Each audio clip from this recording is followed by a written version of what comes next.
Welcome back to 5-Minute Canvas, where we look at tips, tricks, and techniques for building a Canvas course. In this video, we're going to take a look at the discussion feature on Canvas to understand a little bit better about how to use it.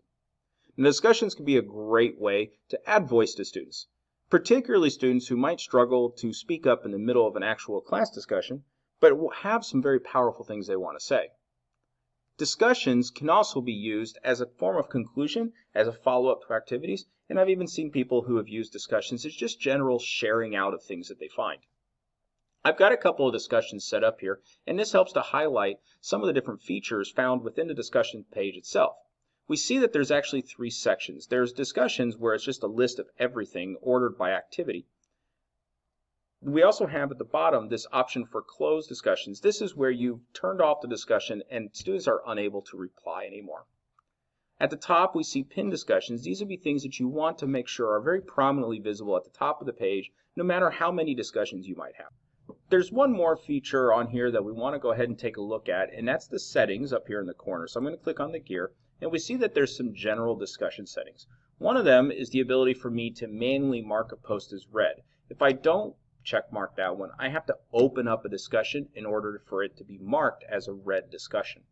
That's kind of just a personal preference, whether you turn it on or off. Student settings. If you want students to be able to create discussion topics, go ahead and leave that checkbox. But if you want to take that ability away from students, make sure you turn that off. You also have the ability for students to edit or delete their own posts. It's, again, a personal preference thing, as well as the ability to attach files to discussions. You're going to want to make sure you set up some ground rules in terms of students' discussions when it comes to using these settings. Now let's go ahead and take a look at a discussion post. Here is an actual discussion post that I've used with students. I like to give students a set of questions, and then you'll notice here I've got some sections in italics. The reason why I do that is I want students to be very clear about how they're going to be graded, which is what I do here. 2 points for question 1, 2 points for question 2, and I'm also going to be doing 2 points for students responding to at least 2 other classmates here. I like to encourage students to interact with each other because a lot of times they'll post and then just ignore what everyone else says, and that kind of defeats the purpose of using the discussion post as an actual discussion. And then I also like to put a general comment about how to have etiquette when responding. When students are ready to reply, just like me, I can click on this reply button and it opens up the ability for me to start typing. Let's go ahead and go back to discussions and talk about creating a new one.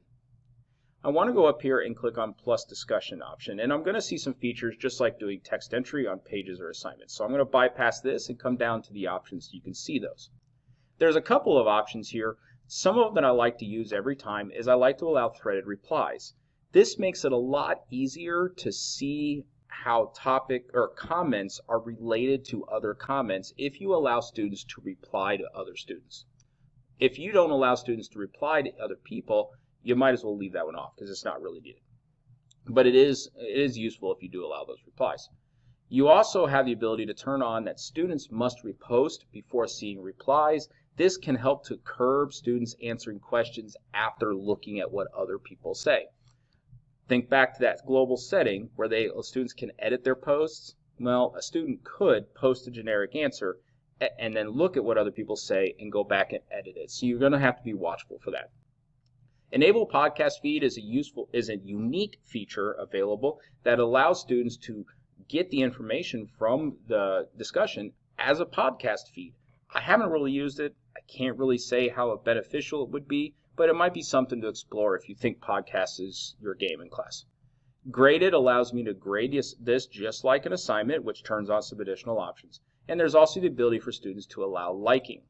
If I turn off grading, I can also allow students to use this as part of a to-do list that they have to complete as they progress through the course. So that is the gist of the discussion page.